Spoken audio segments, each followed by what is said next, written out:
बच्चू कडूंच्या उपस्थितीत भव्य शेतकरी बेरोजगार मेळावा। काळबाधित शेतकरी भूमिपुत्रांच्या हक्कांसाठी एल्गार। 80% रोजगारासह पुनर्वसनाच्या मागण्यांवर चर्चा।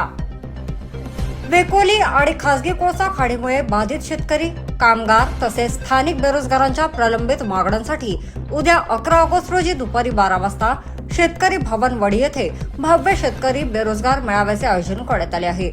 शिवसेनेचे नेते व विधान परिषदेचे आमदार बच्चू कडू या मेळाव्याला प्रमुख उपस्थित राहून मार्गदर्शन करणार आहेत। मेळाव्यात स्थानिक भूमिपुत्रांना वेकोली व खासगी कोळसा खाणींमध्ये 80% रोजगार मिळावा, खाळबाधित गावांचे योग्य पुनर्वसन करावे, प्रदूषणामुळे शेती, पशुधन व नागरिकांवर होणारे परिणाम देखील रोखावेत, तसेच ओव्हरलोड कोळसा वाहतुकीमुळे होणारे रस्त्यांचे नुकसान व अपघात थांबावेत या मागण्यांवर चर्चा होणार आहे।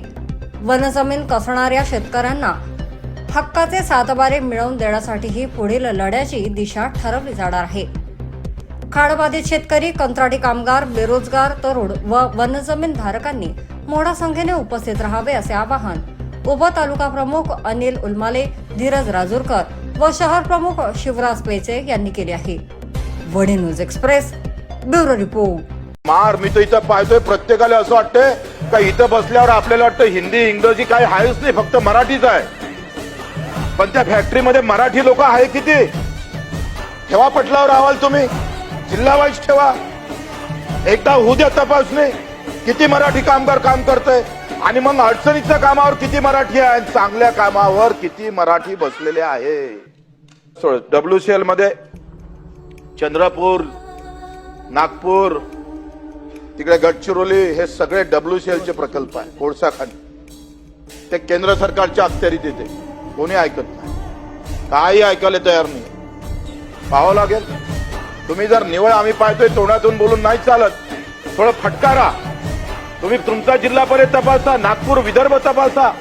विदर्भात तपासल्यानंतर किती लोक मराठी काम करतात याची माहिती आमच्या समोर ठेवा, पटल्यावर ठेवा। उपसभापती साहेब, तुम्ही या माध्यमातून तुम्ही तसे निर्देश द्या। आणि फिल्ले मिलच्या बाबतीत म्हणजे टेक्सटाईलच्या बाबतीत तुमच्या मंत्रिमंडळाचं तुमच्या कॅबिनमध्ये कशी बैठक तातडीनं लावता येईल, मला वाटतं तशा प्रकारची जर उपाययोजना केली तर या चर्चेला काही ना काही अर्थ उरेल, नाही तर काही अर्थ उरणार नाही। तुमच्याकडून ते अपेक्षा आहे।